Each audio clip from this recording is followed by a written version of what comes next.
I'm Renée Berthelette. Welcome to Tailoring for the Visual Learner. Today, we're going to talk about fabric preparation. You've already made the necessary adjustments to your patterns, and now you're ready to start working with the fabric.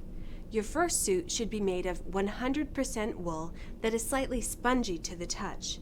You'll want to work with a woolen fabric rather than a worsted fabric. Here, I have some fabric samples to help you see the difference. In woolen fabrics, the fibers of yarn maintain their original crimped texture. These wools tend to be more pliable than worsted fabrics, in which the fibers have been combed straight. Having 100% wool will also ensure that you can hide some tiny imperfections that might happen during the construction process. 100% wool also means that this stuff is going to shrink with heat and steam, two of your best friends in creating a beautiful suit. So, how can you tell if it's 100% wool? Easy. Do a burn test. Always get a swatch and burn a small section of it. The flame should self-extinguish and smell like burning hair. Wool doesn't catch fire, it only singes. Most importantly, the ashes of the fiber should be soft, dull, and powdery. Before any cutting happens, we'll have to prepare the wool and get all the shrinkage out.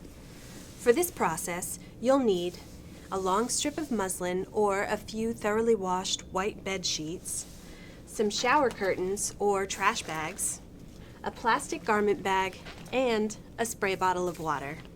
You'll have to prepare your muslin first by getting it thoroughly damp. I've already prepared mine by running it through the rinse cycle of the washing machine. This process is a whole lot easier if you have a willing friend to help you out. Susan here will be helping me manage all this yardage.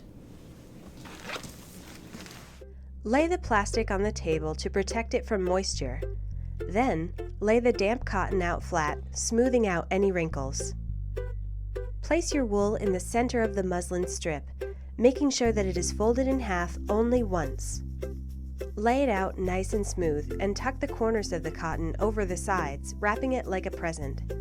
Turn the wool over on itself, being careful to avoid any creases or folds. Have the spray bottle of water nearby in case areas of the fabric start to dry out. Once you have the wool in a bundle, put it in a garment bag where it should sit for at least 8 hours, but no more than 24. After 24 hours, the wool should be damp and smelly. The next step is to iron it out. Get yourself a cardboard tube to roll the fabric onto. We're going to get this pressed beautifully, and we want it to stay that way. Start by laying your fabric on the table with the wrong side up, and press the first foot or so very slowly. Make sure the fabric is squared up with the table by either pulling a thread or tearing to find the cross grain. Lay the tube over the cut edge of the fabric, roll and tuck the edge under the tube to prevent it from going anywhere. Press using only up and down and left and right movements. You don't want to stretch the wool in any way. Keep ironing, making sure to get all the shrinkage out of the wool. Remember, taking your time in this step means that the fabric won't unexpectedly shrink up on you during the construction process. After you finish pressing your wool, make sure to tie it at the ends and the middle to keep it from unrolling. Finally, we're ready to start cutting this wool.